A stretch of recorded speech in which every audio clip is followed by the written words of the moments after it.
kick it off with the Sports Illustrated Boxer of the Year, the great Jake Paul. His fight against Hasim Rahman Jr. has been canceled. In a nutshell, the way I see it is Hasim Rahman agreed to take the fight at 200 pounds. Probably knew he couldn't get there, but nevertheless, business is business, and you got to represent yourself with some honesty.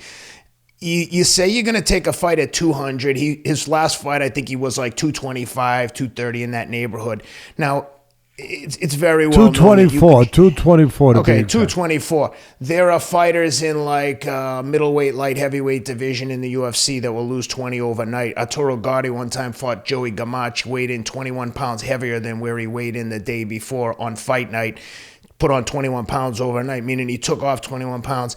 When you agree to a certain weight, the sanctioning bodies or the State Athletic Commission wants to see periodic updates that you're on weight, meaning they don't want to see you at 220 a week, 2 weeks before you have to make the weight. They want you to make the weight safely. Hasim Rahman had agreed to all of these things, signed a contract, and now a week before the fight, week and a half before the fight, he says, I'm not going to get down there. They say, okay, we'll give you another 5 pounds, same price, same rate. And then he comes back and says, no, I need 215, and basically the fight's been canceled. It's hard to understand what Hasim Rahman was thinking. If he couldn't make the weight, he couldn't make the weight. But if you can't get down to that weight, you can't get down there. And anyway, it doesn't just ruin the thing for Jake Paul. There were a lot of fighters on the card. There's a lot of people involved in the production of a fight, the venue, all the different vendors that are engaged and being hired that night. And it's just unfortunate. Taking aside the fact that like the boxing purists aren't going to like the sideshow environment of a Jake Paul fight. I get that. I personally like it. I think it's entertainment. And at the end of the day, you're paid to be, like you said earlier, are you not entertained? I'm there to get entertained. And I happen to like these fights. I like the circus environment. But nevertheless, it's just a terrible look. I mean, it's unfortunate that the event's going to be canceled and all the other fighters are going to lose a payday. But what are your thoughts on that? All right, there's a couple issues I got to touch on here because there's, as usual, there's like an argument with two people. There's your side, his side, and the true side.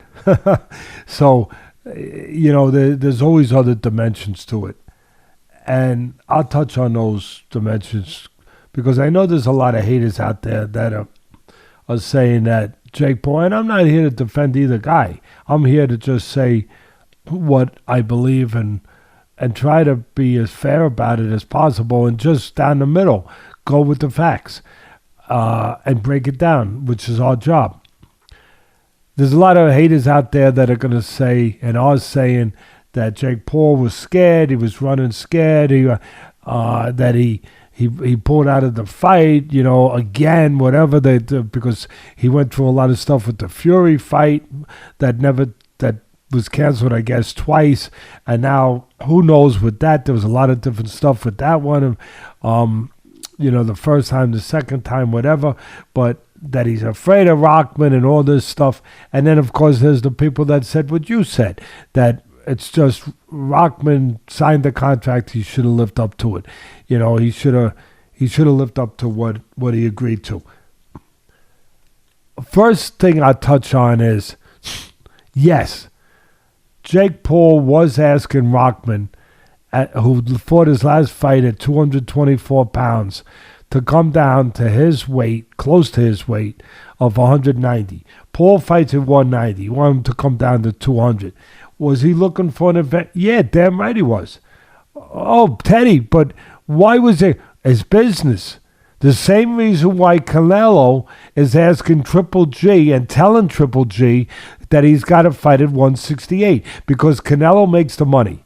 Because he's the golden goose. Guess what? In this world of these kind of fights that we're talking about right now, Jake Paul is the golden goose.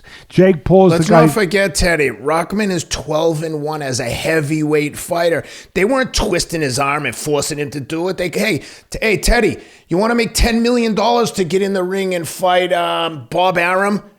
Yes. Okay, what's the weight? 190. That's okay, cool. I'll do it. That wouldn't make it up. My point is, if I call you and say, would you like this deal? If you can get to 180, I'll pay you X amount of money. I'll take it. And then 2 weeks later, you're like, try and say, well, you But tried that's to get I'm me gonna down get too low, to, then no, don't no. agree to that. But Ken, I'm going to go Sorry. through all that. It's all right. Makes me crazy. But this is the point. You got to go one point at a time. So Yeah, I got you. he's bringing the money. Jake Paul is Canelo in his world, in this world. Yep. And he's bringing the money, so he could demand that a guy who fights at 224, you said he's had 13 pro fights around that weight, that if you want to make more money than you've ever made before, which you would be, you come down to this weight.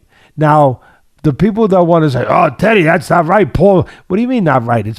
What are you talking about? Like in The Godfather, it's not personal, it's business. He knows, yeah, he wants an advantage. Rockman had 100 amateur fights, supposedly, and he's got 13 pro fights. Paul doesn't have that kind of experience.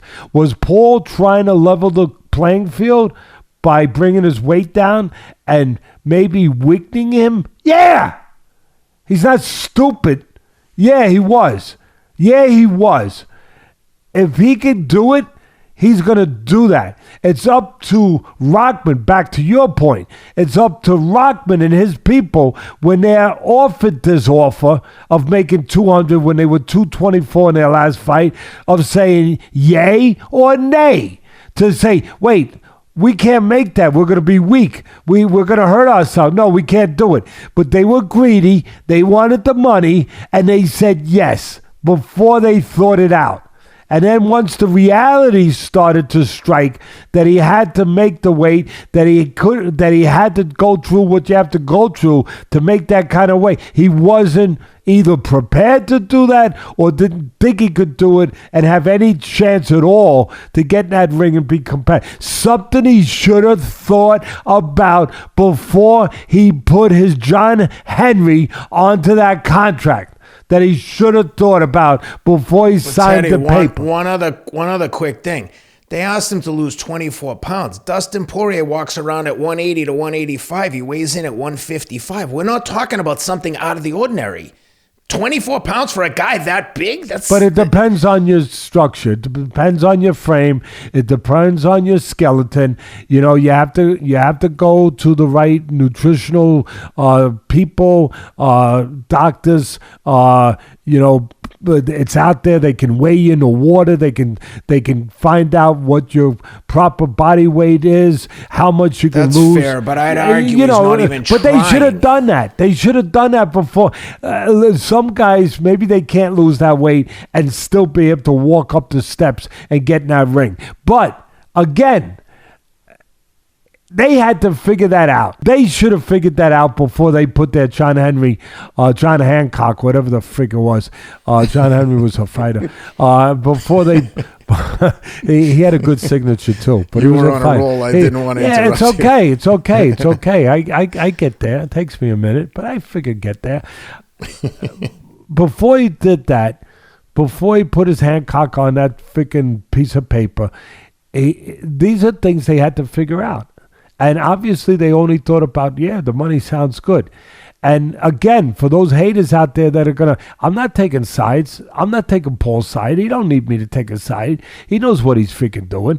He's made a lot of money in this thing by creating this kind of atmosphere, this kind of environment for these kind of shows. He knows what he's doing. So, again, he was Canelo. You want to get mad that people take advantage when they can take it? Get mad at Canelo. Canelo makes everybody come to his demands, including the great Triple G, who has to go up to 168 if he wants to make this third fight, which he's going to do. So you have the advantage. You use that advantage in business, and obviously this is a business. So Paul said, you want to fight me? Okay, I'll fight a guy with 100 amateur fights, a guy with 13 pro fights, 14 pro for whatever it was, 13 pro fights. I think it was 12-1. He got knocked out his last fight by Tommy Morrison's son. But I'm gonna get an advantage I can get, being that I'm the A side. I'm the golden goose. I'm Canelo in this particular sport, where I'm going to make you come down and weight. And they should have figured it out before they freaking ran and thought about the money and just said yes. And as far as for the people out there, the skill levels, we know about Paul. He's strong. He punches good with the right. It's a work in progress. He's still crude in some areas. He's still raw, but he's learning. He's doing the right things, to learning the fundamentals, trying to progress all the time. Rockman was way ahead of him. Yeah, had 100 amateur fights. He fights southpaw at times. I think he could switch. He's got good boxing skills. Not bad, not great, but pretty good boxing skills. More advanced than Paul, that's for sure. But he didn't have power. He was not a puncher. Just could box fairly good. And this is what Paul was willing to go up against. But he wanted to have any edge he could get, and this is one that he got. They agreed to it, and at the end of the day, they reneged on their agreement. That's it. That's it.